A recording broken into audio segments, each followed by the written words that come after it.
Hi guys! Welcome back to my channel. So, today's video is going to be a vlog. Andito kami ngayon sa Baguio. It is the Labor Day long weekend. So, today is Sunday, April 29. I'll be here in Baguio for just 2 days. But I'm going to be vlogging it. So, it's going to be a vlog slash an Ukay Ukay adventure because as you guys know, Baguio is known for its Ukay Ukay places, and alam ko we're going to try to go then to the night market.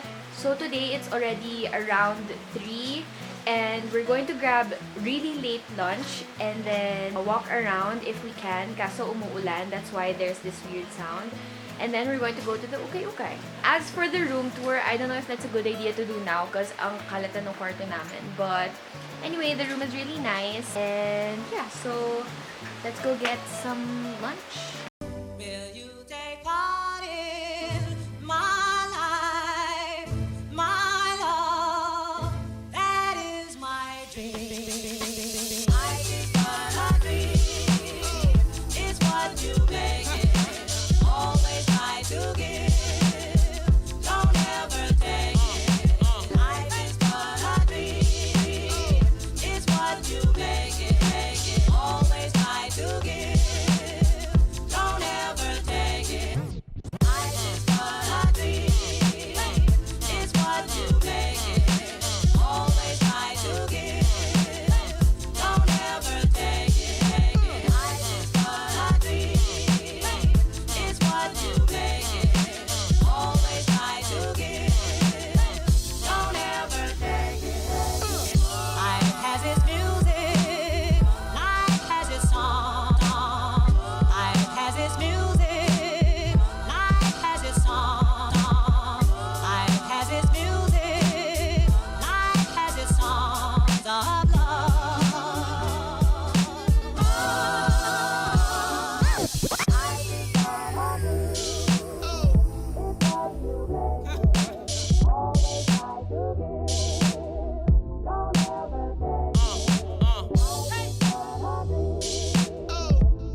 So, andito kami nag-ukay-ukay sa Bayanihan Building Center.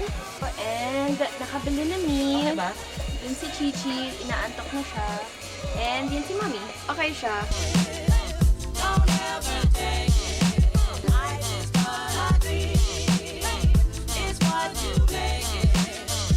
Wow, my third floor.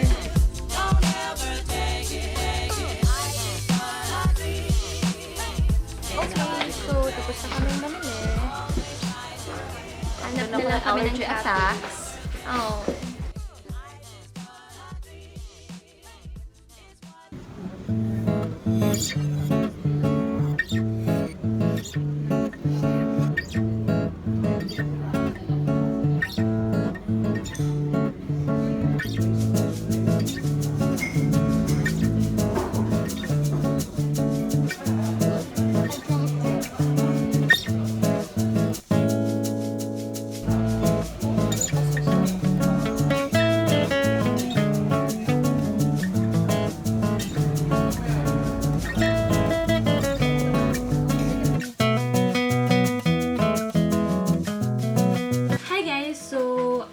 Wanted to show you kung ano yung nakuha ko doon sa Ukay Ukay.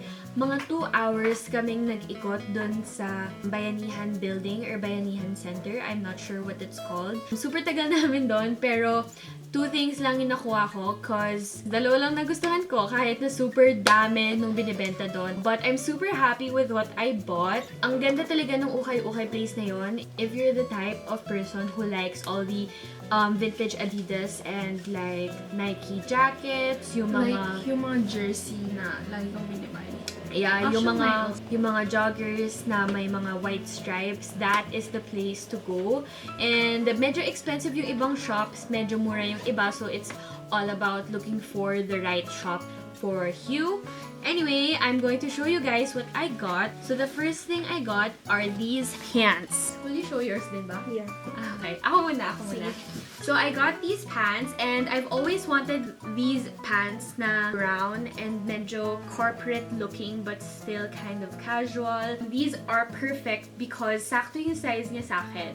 And ang dami kasing pants na ganito, but I've always been looking for these pants na hindi siya sumisikip sa baba. And I was so happy when I saw this because I've been looking for these pants for the longest time. Gusto ko rin ng ganito na gray. So that is the next thing that I need to find. Ito yung super na-excite ako nung nakita ko because I... Kasi nakikita yung bra ko. So, matagal ko nang gusto ng ganitong jacket. I'm so lucky na nahanap ko to doon. It's this gray coat. It has these buttons in the front and a nice pocket. And I've just always been looking for a cheap jacket like this. And I'm so happy because I got this for 250.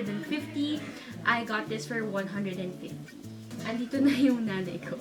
So that's what I got. Dalawa lang yung nabili ko sa Ukay Ukay. It's okay. I'm super happy with everything I bought because these are the things na matagal ko nang hinahanap. Not only sa Ukay Ukay but even in other stores like F21, Stradivarius. And That's right. I'm super happy. All in all, 400 lang ginastos ko. So, this is what I bought. Hala!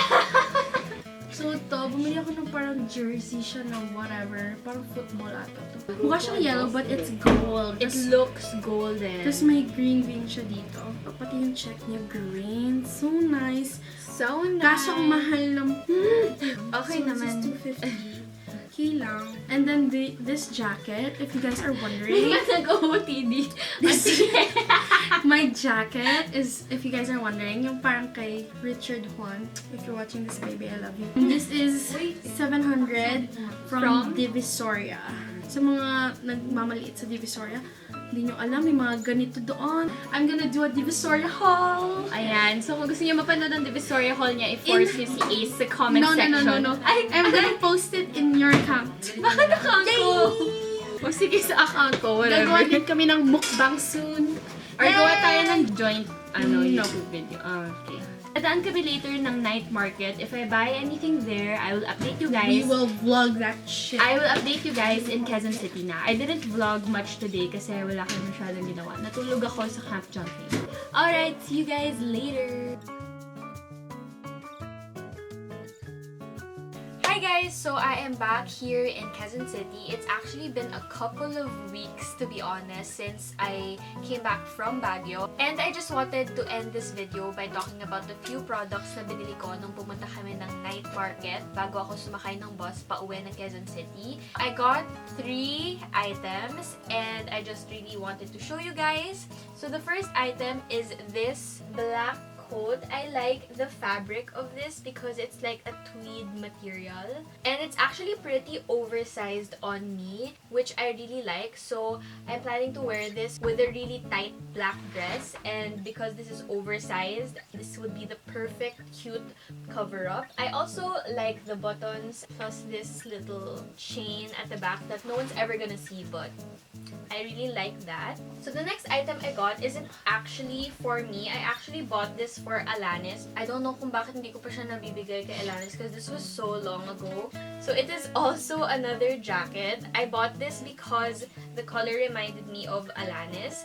I don't know what you call this color. Is this blue? Aqua? What really caught my eye is actually this Seafoam detail. green. Make up your mind. Ano ba talaga tawag? Seafoam green? Hindi. Turquoise?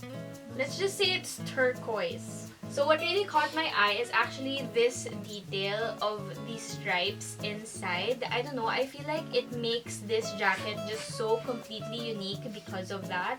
I also like na dark blue yung rim ng jacket. So, kapag hindi siya nakasarado, kung suot ni Alanis ang nakabukas, you see this dark blue, and I think that's extra pretty. And yeah, I got this for Alanis. This is big on me, so I feel like this is like extra big on Alanis because obviously Alanis is way thinner than me. But, Alanis, hope you like it. So, the last thing I got is actually my favorite. it is this jacket. Obviously, puro jacket yung nabili ko sa Baguio because it was super cold when I was shopping. So, puro jackets yung nasa isip ko. And puro jackets din kasi yung mga nagustuhan ko there. So, anyway, I got this white jacket. Oh, it is so pretty. So the fabric is pretty unique. It's almost reflective, but I'm not sure if it shows up on camera.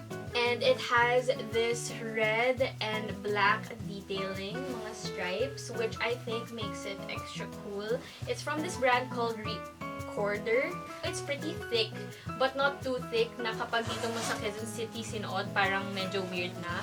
Sakto lang yung pagka-thick niya, yung tipong di ka lalamigin sa sinihan, ganon. Also, it's a nice quilted black fabric inside. I just love this jacket. I love this jacket. I wear this every day. So that is all that I got. I actually got a couple of other things at Baguio, but I have no idea where they are. But hindi na siya mga damit. They're kind of like sandals and stuff like that, but I don't know where they are. Please comment down below if you guys would want me to do more of these Ukay Ukay adventure / vlog type of videos, and I will try to do that for you guys. So again, please subscribe if you have not done so yet, and I will see you guys in my next video. Bye!